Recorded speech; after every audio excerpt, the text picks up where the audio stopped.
اعوذ باللہ من الشیطان الرجیم بسم اللہ الرحمن الرحیم رب اشرح لی صدری ویسر لی امری واحلل عقدۃ من لسانی یفقہوا قولی واجعل لی وزیرا من اہلی۔ السلام علیکم ورحمۃ اللہ وبرکاتہ۔ کل الحمدللہ ہم نے آیت نمبر 64 تک کیا تھا اور وہاں پر اپنی بات ختم کر لی تھی۔ انشاءاللہ تعالی اس سے آگے آج ہم کریں گے۔ پچھلی بات کیا تھی کہ جب قحط سالی کے سال شروع ہوئے تو یہ قحط سالی ملک کنعان تک بھی گئی اور برادران یوسف یعقوب علیہ السلام کی اولادوں کو بھی اس قحط سالی کا سامنا کرنا پڑا اور پھر وہ لوگ ان کو جب یہ خبر پتہ چلی کہ شاہ مصر معاوضے سے یا پیسوں سے یا سامان سے وہ پورے سال کا غلہ دیتے ہیں تو وہ بھی غلہ لینے کے لیے مصر آئے، اور اس طرح برادران یوسف کی ملاقات یوسف علیہ السلام سے انجانے میں ہوئی، لیکن یوسف علیہ السلام انہیں پہچان گئے تھے اور پھر انہوں نے انہیں اچھی طریقے سے سامان دیا، اور نہ صرف یہ کہ سامان دیا بلکہ ان کا جو وہ رقم لے کر آئے تھے اس سامان کے بدلے میں ادا کرنے کے لیے، یا وہ کوئی سامان لائے تھے، جو بھی چیز وہ بدلے میں دینے کے لیے لائے تھے انہوں نے یوسف علیہ السلام نے اسے بھی ان کے سامان میں رکھوا دیا تاکہ وہ اس سے اور زیادہ ان کے دل نرم ہو۔ اور یوسف علیہ السلام نے ان سے یہ بھی کہا کہ آپ کا ایک چھوٹا بھائی ہے تو آپ اسے بھی لے کر آئیں تاکہ میں اس کا غلہ بھی اس کو دوں، اگر آپ لے کر نہیں آئیں گے تو آپ کو اس کا غلہ نہیں دیا جائے گا۔ تو بہرحال یہ ساری صورتحال تھی، اور پھر اس کے بعد ان کے سارے بھائی لوٹے اس میسج کے ساتھ کہ اب بنیامین کو بھی لانا ہوگا، لیکن وہ جانتے تھے کہ وہ ایک بار یعقوب علیہ السلام کے ساتھ بہت بڑا دھوکہ کر چکے ہیں، اپنے بھائی یوسف کو گم کرنے کی صورت میں، یا وہ جانتے تھے کہ ہم نے اسے کنویں میں پھینک دیا تھا، تو انہیں یہ ڈر تھا کہ بنیامین کو حضرت یعقوب علیہ السلام ان کے ساتھ نہیں جانے دیں گے، اور اسی ڈر کے پیش نظر وہ پورے ٹائم پریشان رہے کہ اپنے باپ کو کیسے راضی کریں گے۔ اور جب وہ پہنچتے ہیں اپنے والد کے پاس تو سب سے پہلے یہی کہتے ہیں کہ ہمیں اگلے سال غلہ نہیں ملے گا اگر ہم بنیامین کو اپنے ساتھ نہ لے گئے۔ یعقوب علیہ السلام نے اس پر اعتراض کیا، لیکن انہیں پتا تھا کہ یہ مجبوری ہے اور انہیں بنیامین کو ان کے ساتھ بھیجنا پڑے گا، کیونکہ قحط سالی کا دور ہے اور کھانے پینے کی ضرورت ہر ایک کو ہے۔ تو وہ نبی تھے، وہ اللہ پر توکل کرنے والے انسان تھے، وہ اپنی بات پر ضدی ہو کر جم جانے والے نہیں تھے۔ اس سے ہمیں یہ بھی سمجھ آتا ہے کہ بعض دفعہ آپ ایک فیصلہ کرتے ہیں مصلحت کے پیش نظر، اس وقت کے حالات کے پیش نظر، لیکن ان فیصلوں میں اتنی گنجائش ہونی چاہیے کہ اگر اس فیصلے کو بدلنے میں آپ کے پریوار کا، آپ کے لوگوں کا، آپ کے ارد گرد جو لوگ رہتے ہیں ان کا کوئی فائدہ یا نقصان جڑا ہوا ہے تو ہم اپنے فیصلے پر نظر ثانی کریں اور سب کے فائدے کے لیے سوچیں، چاہے ہمیں تھوڑی سی قربانی دینی پڑ رہی ہو، ہے نا، انشاءاللہ تعالی۔ اور ہمیں یہ سمجھ میں آتا ہے کہ انبیاء ضدی نہیں ہوا کرتے تھے۔ ہم لوگوں کے حالات یہ ہوتے ہیں کہ اگر ہم نے ایک بار کوئی فیصلہ کر لیا تو بس کر لیا، اب ہم اس سے پیچھے نہیں ہٹیں گے۔ فیصلہ کر لینا اور اس سے پیچھے نہ ہٹنا کس میں ہے؟ جب آپ حق پر ہوں اور جو اس کے بعد کا فیصلہ ہے وہ باطل ہو۔ لیکن اگر یہ حق اور باطل کا فیصلہ نہیں، یہ صرف ہمارا ایک فیصلہ ہے خیر کا، حکمت کا، بھلائی چاہنے کا، تو اس میں رد و بدل کی گنجائش ہے اور ہم یہ کر سکتے ہیں۔ اس کے بعد جو آیت نمبر 65 ہے جہاں سے آج ہم دیکھیں گے انشاءاللہ تعالی، وہ کیا ہے؟ وَلَمَّا، اور جب فَتَحُوا، انہوں نے کھولا، مَتَاعَهُمْ، اپنے سامان کو، وَجَدُوا، انہوں نے پایا، بِضَاعَتَهُمْ، اپنی پونجی جو لوٹا دی گئی تھی ان کی طرف، قالوا، انہوں نے کہا، یا آبانا، اے ہمارے ابا جان، ہمیں اب اور کیا چاہیے، یہ ہے وہ پونجی جو ہمیں لوٹا دی گئی ہے ہماری طرف، اور ہم غلہ لائیں گے اپنے گھر والوں کے لیے، اور ہم حفاظت کریں گے اپنے بھائی کی، اور ہم زیادہ لیں گے پیمانہ غلہ ایک اونٹ کا۔ یہ پیمانہ بہت آسان ہے۔ اب تو ان کی پوری بانچیں کھل گئی جب انہوں نے دیکھا کہ ان کے سامان میں یوسف علیہ السلام نے سامان واپس کروا دیا ہے، اور وہ وہی سامان تھا جو یوسف علیہ السلام نے اپنے خدام کو حکم دیا تھا کہ ان کا سرمایہ ان کے سامان یعنی کہ غلے میں رکھ دو۔ اور جب انہوں نے اس سرمایہ غلے کی قیمت کو اپنے سامان میں موجود پایا تو کہنے لگے اے ابا جان ہمیں اور کیا چاہیے، یہ ہماری پونجی بھی ہمیں واپس کر دی گئی ہے۔ قتادہ کہتے ہیں کہ مطلب یہ ہے کہ ہمیں اس کے بعد اور کیا چاہیے، ہماری پونجی بھی ہمیں واپس کر دی گئی اور ہمیں غلہ بھی پورا پورا دیا گیا۔ تو یہ تو دوہرا وہ ہے فائدہ ہے جو ہمیں حاصل ہوا ہے، وہ بھی اس قحط سالی کے دور میں۔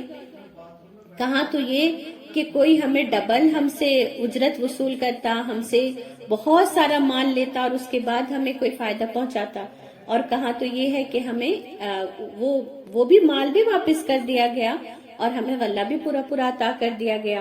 تو اب اس سے زیادہ اور ہمیں کیا خیر چاہیے، ہم اپنے اہل و عیال کے لیے پھر غلہ لائیں گے، یعنی اب وہ سارا تو ہمیں واپس کر دیا گیا ہے، اب ہم دوبارہ غلہ لینے کے لائق بھی ہو گئے ہیں۔ اگر آپ ہمارے بھائی کو ہمارے ساتھ بھیج دیں تو ہم اپنے اہل و عیال کے لیے غلہ لا پائیں گے اور اپنے بھائی کی نگہبانی بھی کریں گے اور ایک اونٹ کا ناپ زیادہ غلہ لائیں گے۔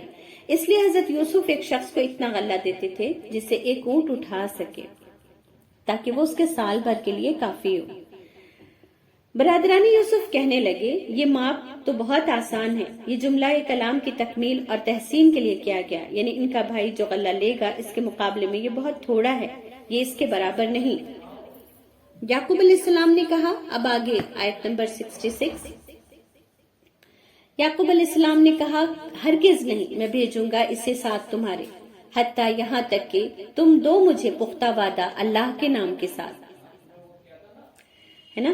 تو اب یوسف علیہ السلام، یعقوب علیہ السلام نے اپنے بیٹوں سے کیا کہا، حالانکہ انہوں نے پہلے کہا میں تمہارے اوپر بھروسہ کروں، میں تو اس کو اللہ کی حفاظت میں دیتا ہوں، لیکن اس کے باوجود انسانوں سے وعدہ لینا بھی ہمارے لیے ضروری ہو جاتا ہے، کیونکہ وعدے کا پاس کبھی کبھی انسان کو بہت سارے غلط کاموں سے روک لیتا ہے، بچا لیتا ہے، اور بعض دفعہ ان کی زبان سے دہروا لیتے ہیں نا ہم کسی کام کو تو وہ پختہ ہو جاتا ہے۔ بعض دفعہ یہ بھی ہوتا ہے کہ اگر ہم کسی سے کوئی وعدہ نہیں لیتے تو یہ بھی گنجائش رہ جاتی ہے کہ آپ نے تو نہیں کہا تھا کہ یہ بات کسی سے نہ کہنا، ہے نا۔ جب ہم کسی کے سامنے کسی بات کو کہتے ہیں اور بعد میں وہ بات کسی اور سے ہمیں پتہ چلتی ہے تو ہمیں لگتا ہے کہ انہوں نے یہ بات کیسے کہہ دی، میں نے تو ان سے کہا تھا۔ تو جب ہم ان سے دریافت کرتے ہیں تو وہ یہ کہہ کے بچ نکلتے ہیں کہ آپ نے تو نہیں منع کیا تھا کہ کسی سے نہیں کہنا۔ حالانکہ ہمیں یہ بات سمجھنا چاہیے کہ کوئی اگر ہمارے سامنے اکیلے میں کوئی بات کہہ رہا ہے، اس کا مطلب ہے کہ وہ میرے لیے راز ہے، بھلے ہی وہ انسان 10 لوگوں سے کہہ دے، کوئی بات نہیں، لیکن میں اپنی زبان سے اس بات کو نہیں کہوں گی کیونکہ اس نے اس بات کو اکیلے میں مجھ سے کہا تھا، تو کچھ تو سوچ کے کہا ہوگا، کچھ تو لفظ ہوں گے نا جو اس نے کم بولے ہوں گے میرے سامنے یا زیادہ بولے ہوں گے، اس یقین کے ساتھ کہ یہ بات میری کہیں اور نہیں جائے گی، اور اس کا اپنا ڈیسیژن ہے کہ وہ اس بات کو 10 لوگوں کو بتائے یا کسی کو نہ بتائے، لیکن ہماری ذمہ داری یہ ہوتی ہے۔ لیکن احتیاطی تدابیر کیا ہے کہ انسان اس بات کو اللہ کے حوالے کر کے اس کے سپرد کرے کہ اب یہ تم نہیں کسی کو بتانا، اور یہی تدبیر اختیار کی یعقوب علیہ السلام نے کہ تم اللہ کے نام پر مجھ سے وعدہ کرو۔ اس سے پہلے بھی انہوں نے جب یوسف علیہ السلام کو بھیجنے سے منع کیا تھا تب ان سے یہ وعدہ نہیں لیا تھا انہوں نے، لیکن اس بار انہوں نے اللہ کے نام پر ان سے وعدہ لیا کہ تم اسے واپس لاؤ گے، تم اسے ضرور لاؤ گے میرے پاس، مگر یہ کہ گھیر لیا جائے تمہیں۔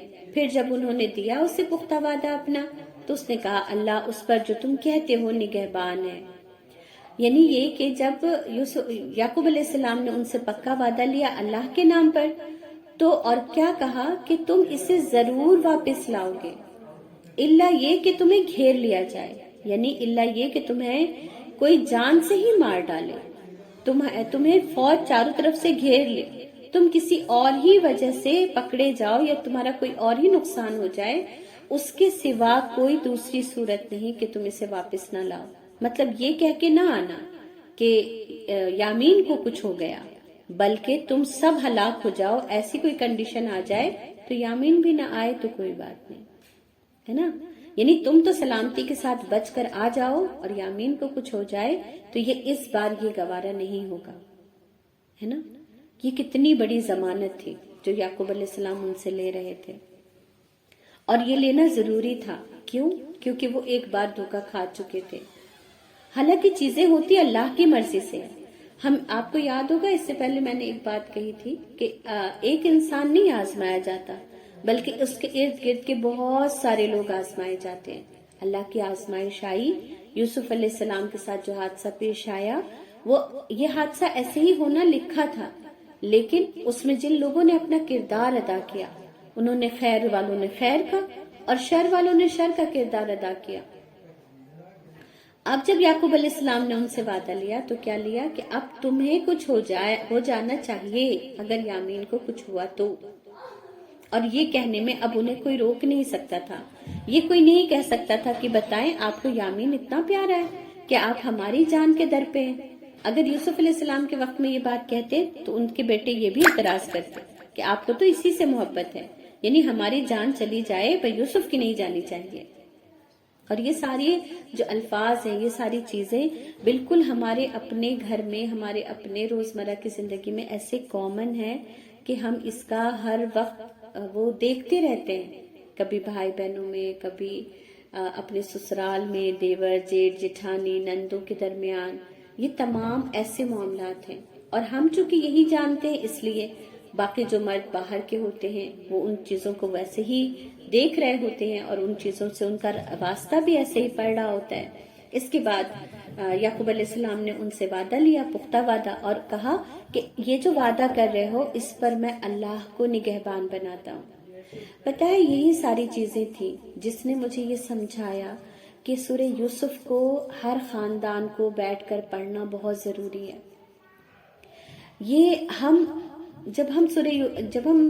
میں نے پہلے کبھی جب یوسف علیہ السلام کا قصہ چھوٹے میں اپنی نانی سے سنا تھا تو مجھے یعقوب علیہ السلام کے سارے بیٹے بہت برے، گندے اور بالکل مطلب میرے لیے ایسا تھا کہ جیسے وہ سارے ولن تھے اور یوسف علیہ السلام ہیرو.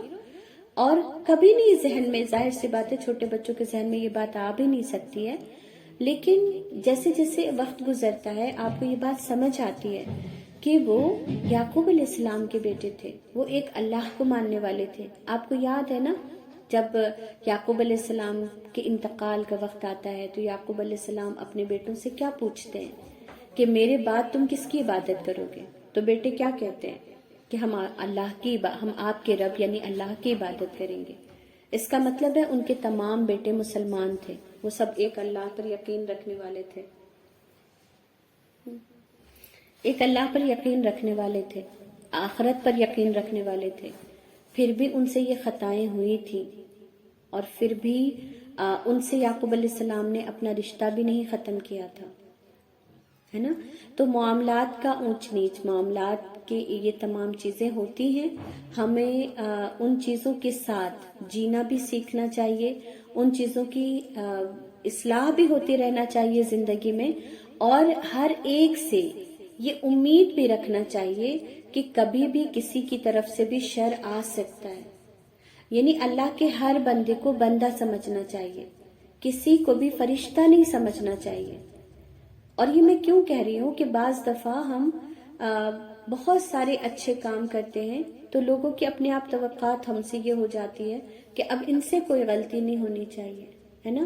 تو ضرور اپنے سے وابستہ لوگوں کو بار بار یہ احساس دلاتے رہیں کہ میں فرشتہ نہیں، میں انسان ہوں.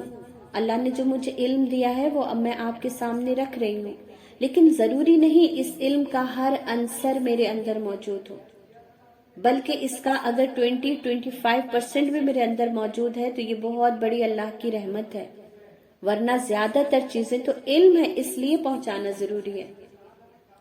اور یہ عاجزی اختیار کرنا بہت ضروری ہے تمام کام کرنے والے لوگوں کو، تاکہ انسان اسلام سے بیزار نہ ہو. اور یہ بار بار مینشن کرنا ضروری ہے، اس لیے جب ہم بات کریں تو ہم کر کے بات کریں کہ ہم یہ غلطی کرتے ہیں. لیکن جب ہم بات کرتے ہیں، کسی کو بتاتے ہیں، تو ہمارا ٹون کیسا ہو جاتا ہے کہ جیسے میں تو ان تمام چیزوں کو کرتا ہی ہوں، اب آپ لوگ دیکھ لیں اپنا، ہے نا. تو ہو سکتا ہو کہ 2-4 عمل ایسے ہوں جو آپ کرتے ہوں، پر 8 عمل ایسے بھی ہوں گے جو آپ سے نہیں ہو پاتے ہوں گے. حالانکہ وہ اسلام کا جز ہے، حصہ ہے. تو کسی کے اندر بھی جب دیکھیں کہ 2 چیزیں نہیں پائی جا رہی تو اپنے اندر پہلے 4 چیزیں تلاش کر لیں کہ کون کون سے ایسے کام ہیں جو میں نہیں کر پاتی ہوں، تاکہ ہم اپنے اس بھائی کو اس نظر سے نہ دیکھیں، اس بہن کو اس نظر سے نہ دیکھیں جس نظر سے میں اسے دیکھ کر اس سے اللہ سے دور، دین سے دور سمجھ رہی ہوں. اور یہ سراسر ہمارے اپنے فائدے کے لیے ہے، اس میں کسی اور کا فائدہ نہیں جتنا ہمارا فائدہ ہے. اور اس میں سب سے زیادہ جن لوگوں کو اپنے اوپر کام کرنے کی ضرورت ہے وہ لوگ ہیں جو دین کی تبلیغ کرتے ہیں. ان کو اپنے اندر یہ عاجزی لانے کی بہت ضرورت ہے کہ جب بھی بات کریں تو ایسے بات کریں کہ یہ اللہ کا کلام ہے، اس لیے بتا رہا ہوں، اس لیے نہیں بتا رہا کہ یہ مجھے سمجھ آ گیا ہے یا میں اس پر عمل کرنے لگا ہوں. میں تو نہیں کر پا رہا عمل، پر بتانا اللہ کے احکام کو بتانا ہر مسلمان کی ذمہ داری ہے، اور اس پر عمل کرنا بھی ذمہ داری ہے اپنی بھرپور کوشش کے مطابق. تو انہوں نے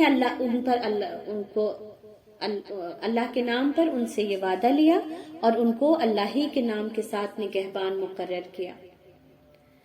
اب مجھے امید ہے کہ اس سورہ یوسف کی کلاس کے بعد ہم میں سے کوئی یعقوب علیہ السلام کے ان 10 بیٹوں کو ولن نہیں سمجھے گا، انہیں انسان سمجھے گا، انہیں سمجھے گا کہ وہ ہمارے جیسے لوگ تھے جن سے غلطی ہو گئی، اور پھر انہوں نے اپنے تمام معاملات کو کیسے درست کیا.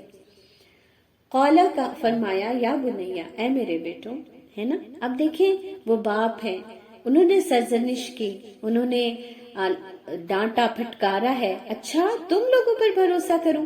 ان الفاظ میں کتنی تلخی ہے، سارے زمانے کا دکھ ہے، غم ہے، شکوہ ہے، شکایت ہے. لیکن پھر اس کے بعد جب اللہ کا نام لے لیا درمیان میں تو اللہ تعالیٰ کیسے دلوں کو نرم کر دیتا ہے. اسی لیے میں کہتی ہوں کہ اپنے تمام معاملات میں اللہ کا نام ضرور لیا کرے، اور جو کوئی اللہ کا نام لے اس کی زبان کو روکا بھی نہ کرے. لینے دے اللہ کا نام. اللہ کے نام سے ٹھنڈک آتی ہے، اللہ کے نام سے خیر و برکت آتی ہے، اللہ کے نام سے دل مل جاتے ہیں، اللہ کے نام سے ہم ایک دوسرے کے قریب آ جاتے ہیں. لیکن آج ہماری مصیبت یہ ہے کہ اللہ کا نام لو اگر تو لوگ سمجھتے ہیں آپ نے اپنے ہاتھ میں اتھارٹی لے لی ہے. ہم اتھارٹی کے لیے اللہ کا نام نہیں لیتے، ہم اس لیے لیتے ہیں کہ اللہ آپ کا بھی اور میرا بھی. ہم جس چیز پر جمع ہو سکتے ہیں وہ میرے رب العالمین کا نام ہے. اور کیا چیز ہے جو ہم میں اور آپ میں کامن ہے؟ ہم میں اور آپ میں کامن ہے کہ آپ بھی اللہ کو مانتی ہیں اور میں بھی اللہ کو مانتی ہوں. ہم میں اور آپ میں کامن ہے کہ میں بھی رسول اکرم صلی اللہ علیہ وسلم سے سب سے زیادہ محبت کرتی ہوں اور آپ بھی کرتے ہیں. اس لیے ہم اللہ اور اللہ کے رسول کا نام لیتے ہیں، اور ہمیں لینا چاہیے، اور ہمیں ہر معاملے میں ان باتوں کو اپریشیٹ بھی کرنا چاہیے اور گنجائش رکھنی چاہیے. آج بھی عرب جب لڑتے ہیں نا، بحث کرتے ہیں، تو بیچ بیچ میں کہتے ہیں قل یا صلی، بیچ بیچ میں درود پڑھتے ہیں، اور ایک دوسرے کو نہیں یہ کہہ رہا ہوتا ہے کہ بہت اچھے الفاظ بول رہے ہو نا کہ جو درود پڑھنے کے لیے کہہ رہے ہو. انہوں نے رکھا ہے اس کو اپنے اندر. تو جس کسی کے اندر بھی کوئی اچھی چیز ہو اس کو ہمیں اپنا لینا چاہیے. تو انہوں نے کہا اے میرے بیٹو. اب اللہ نے دل نرم کر دیا کیونکہ اللہ کے نام پر ان کو نگہبان بنا لیا. اب اللہ کے نام کے ساتھ کسی کو اگر آپ وہ دے رہے ذمہ داری تو یہ بہت بڑی ذمہ داری ہے. اس کو یعقوب علیہ السلام بھی سمجھتے ہیں. اب ان کے بیٹوں کو تو بہت اپنائیت کی، محبت کی ضرورت ہے. تو انہوں نے کہا اے میرے بیٹو، نہ تم داخل ہونا دروازے سے ایک ہی، اور تم داخل ہونا دروازے سے مختلف، اور نہیں میں بچا سکتا تمہیں اللہ سے کچھ بھی. نہیں فیصلہ مگر اللہ ہی کے لیے، اسی پر توکل کیا میں نے، اور اسی پر پس چاہیے کہ توکل کریں توکل کرنے والے. یہاں پر علماء جو تفسیر میں لکھتے ہیں کہ یعقوب علیہ السلام نے اپنے بچوں کو نظر بد سے محفوظ رکھنے کے لیے یہ تدبیر اختیار کی. دراصل ان کے بچے بہت ہی زیادہ خوبصورت، تندرست اور سارے کے سارے کڑیل جوان تھے. آپ نے خدشہ محسوس کیا کہ کہیں لوگ انہیں نظر ہی نہ لگا دیں، کیونکہ نظر حق ہے. اور نظر بد تو شہسوار کو گھوڑے سے نیچے گرا دیتی ہے۔ اسی تدبیر کی وجہ سے یعقوب علیہ السلام نے انہیں کیا وصیت کی کہ اے میرے بیٹوں، تم ایک ہی دروازے سے نہ داخل ہونا۔ مصر کے 4 دروازے تھے۔ یعقوب علیہ السلام نے کہا کہ انہیں الگ الگ دروازوں سے داخل ہونا، کیونکہ اب یہ کتنے جا رہے تھے؟ اب یہ 11 جا رہے تھے، اور 11 بھائی اور ان کی اتنی، اور وہ اس طرح کے، تو یعقوب علیہ السلام کو یہ ڈر پیدا ہوا۔ اب آج میں تھوڑا سا اس پر بات کروں گی کہ نظر کیا ہے۔ تو نظر کے بارے میں اللہ کے رسول صلی اللہ علیہ وسلم کی حدیث ہے کہ العین حق، نظر حق ہے، اور وہ اللہ کے رسول صلی اللہ علیہ وسلم نے کسی کو گھورنے سے منع فرمایا، یعنی حضرت عائشہ رضی اللہ تعالیٰ عنہ کی یہ حدیث ہے جس کا مفہوم ہے کہ یہ اللہ کے رسول صلی اللہ علیہ وسلم نے ہمیں کسی کو نظر بھر کر دیکھنے سے منع فرمایا یا کسی کو گھور کر دیکھنے سے منع فرمایا۔ تو ہم صرف اپنے اوپر نظر لگ جانے ہی کو نوٹس نہیں کریں گے، ہم آج یہ بھی دیکھیں گے کہ میری کون سی حرکت سے کسی کو نظر لگ جاتی ہے، یا کیا میری بھی کسی کو نظر لگ جاتی ہوگی۔ تو اپنے آپ کو بھی ہمیں یہ گنجائش دینی چاہیے کہ ہاں میری بھی کسی کو نظر لگ سکتی ہے، اور مجھے اس کے لیے کیا کیا احتیاطی تدابیر کرنی ہے۔ اللہ کے رسول صلی اللہ علیہ وسلم سے دونوں باتیں ثابت ہیں کہ کسی کی نظر لگ جاتی ہے، یعنی مدینہ میں ایک شخص ایسا تھا جس کی نظر لگ جایا کرتی تھی، تو اللہ کے رسول صلی اللہ علیہ وسلم سے جب اس نے خود آ کے کہا کہ یا رسول اللہ مجھے محسوس ہوتا ہے کہ میری نظر لگ جاتی ہے، تو آپ صلی اللہ علیہ وسلم نے اسے گھر سے زیادہ نکلنے سے منع فرمایا، یہاں تک کہ اسے یہ بھی اجازت دی کہ وہ جماعت سے نماز کو بھی کم ہی ادا کرے۔ نظر اتنی بری چیز ہے۔ پھر اس طریقے سے کچھ لوگ ایسے بھی ہوتے ہیں جن کو نظر لگ جاتی ہے۔ اب اس میں دونوں صورت میں آپ نے دیکھا وہ صحابی ہیں، اللہ کے رسول صلی اللہ علیہ وسلم کے پاس آئے ہیں، اس کا مطلب ہے کہ ضروری نہیں کہ جس کی نظر لگ جائے وہ برا انسان ہو۔ سب سے پہلے تو یہ ہمیں دل سے نکال دینا چاہیے کہ مجھے نظر لگانے والا انسان یا مجھے جس کی نظر لگ گئی وہ انتہائی گھٹیا، بدنیت، بد اخلاق، بد کردار انسان تھا، اس لیے اس کی نظر لگ گئی ہے نا۔ اور دوسری، اگر مجھے نظر لگ جاتی ہے تو اپنے بارے میں یہ بھی نہیں سوچنا چاہیے کہ میں ہی وہ حور پری ہوں جس کو نظر لگ جاتی ہے۔ بعض لوگوں کو نظر لگ جاتی ہے، بھلے ہی وہ بالکل ایسی کوئی چیز نہ ہو جو نظر لگنے والی ہو، تو بھی لگ جاتی ہے۔ حضرت جعفر رضی اللہ تعالی عنہ کی جو وائف تھی، ان کا یہ قول ہے کہ جعفر کے بچوں کو جلد نظر لگ جایا کرتی تھی، تو اور اس لیے اللہ کے رسول صلی اللہ علیہ وسلم نے انہیں دم کیا تھا اور کہا تھا یہ اتنے دبلے پتلے کیوں ہیں، اور انہیں دم کیا۔ تو اچھا، اب یہ بھی ہمیں سمجھ آیا کہ نظر لگتی ہے اور نظر حق ہے۔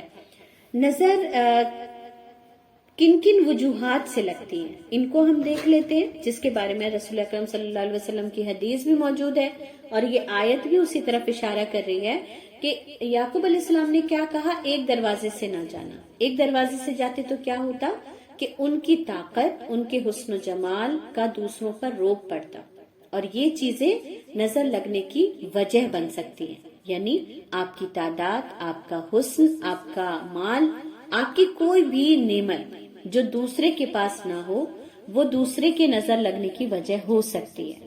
تو ہمیں کیا کرنا چاہیے؟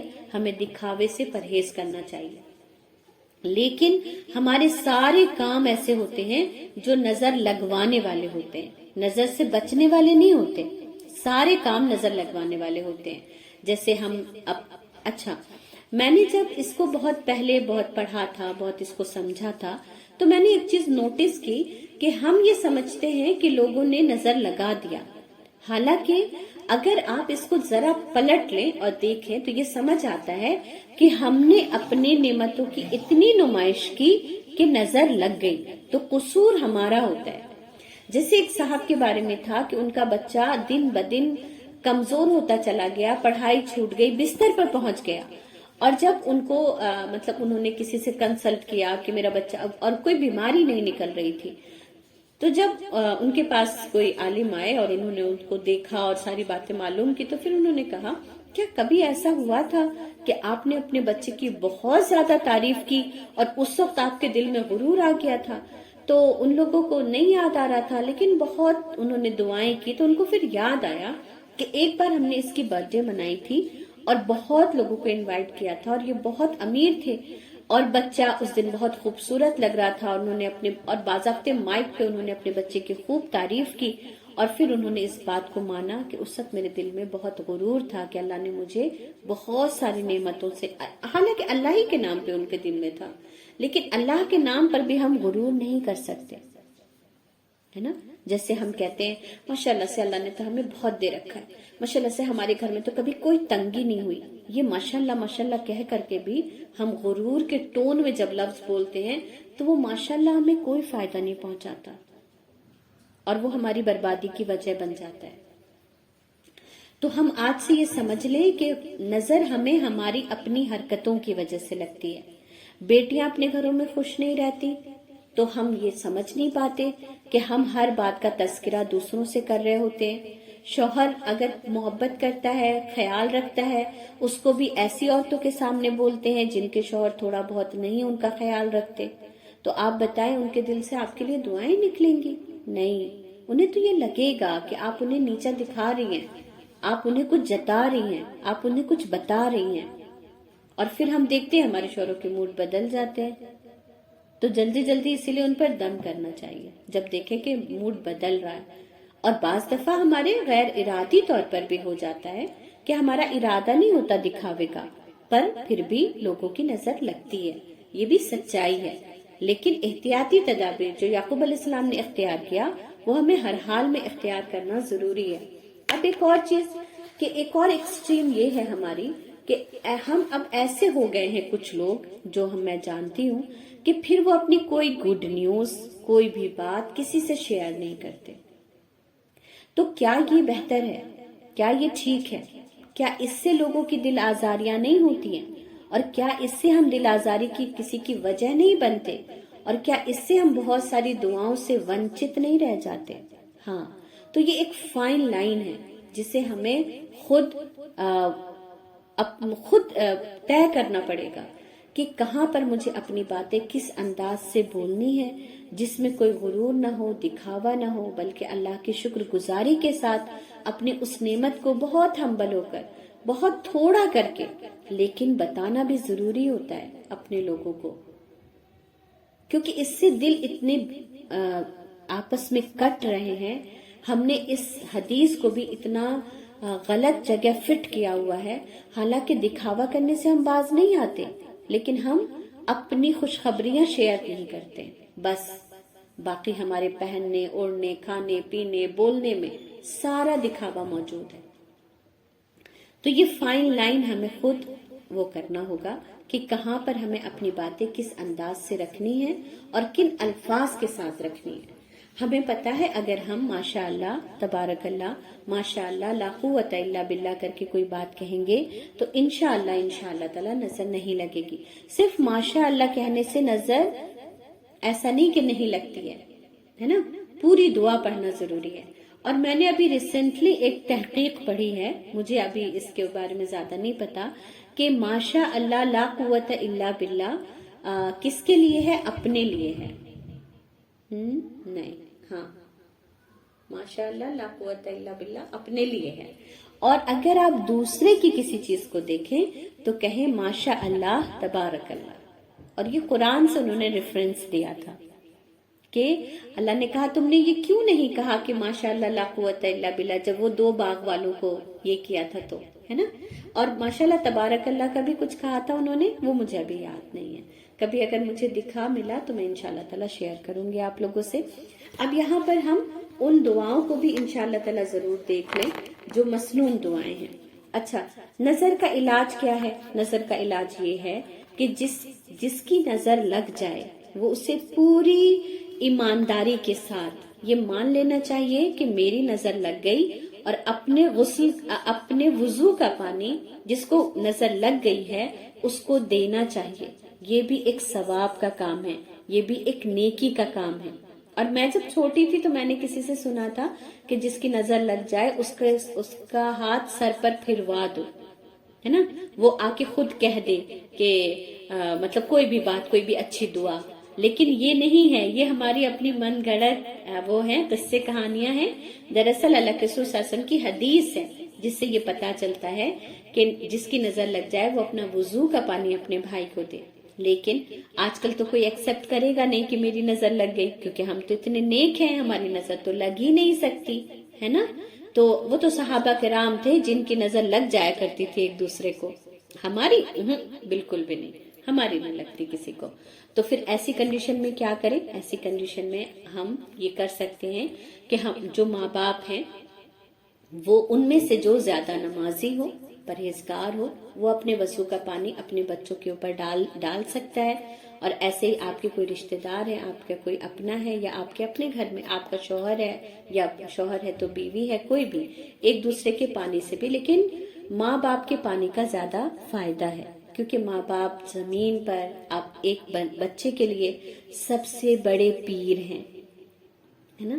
وہ دعا کرتے ہیں تو قبول ہوتی ہے، وہ آپ کے لیے خیر مانگتے ہیں تو قبول ہوتی ہے، وہ آپ کا ہر وقت بھلا چاہتے ہیں، تو اس سے بڑا آپ کے لیے خیر خواہ تو دنیا میں کوئی نہیں ہو سکتا۔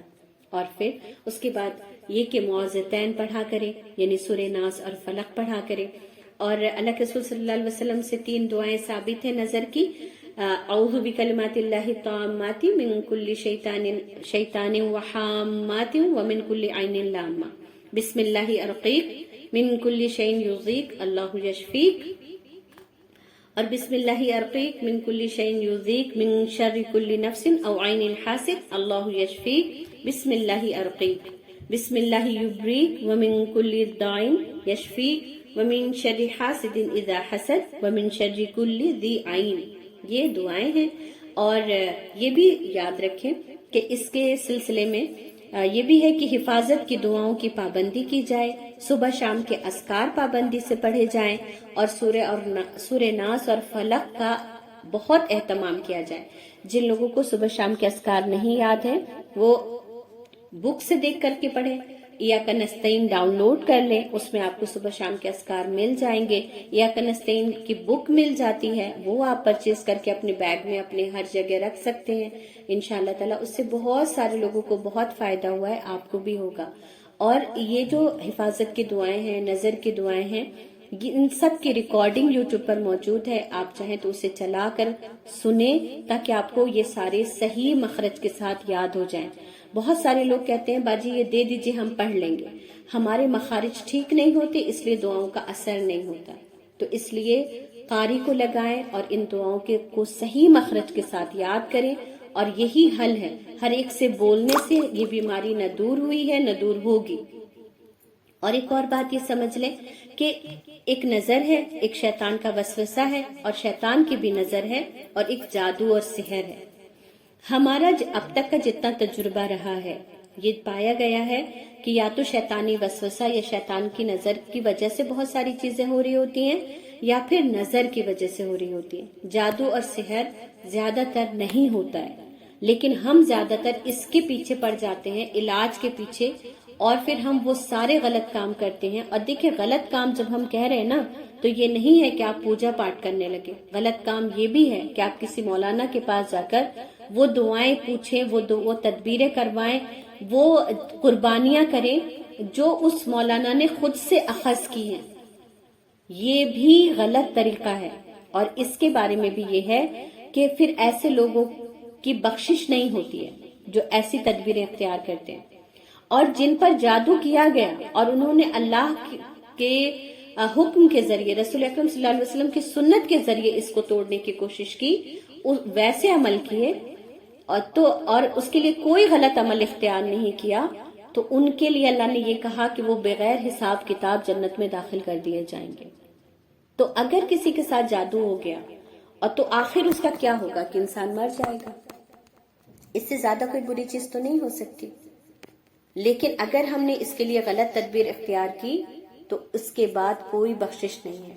اس لیے ان چیزوں سے ہمیں ڈرنا چاہیے اور ان چیزوں کے پھیر میں نہیں پڑنا چاہیے۔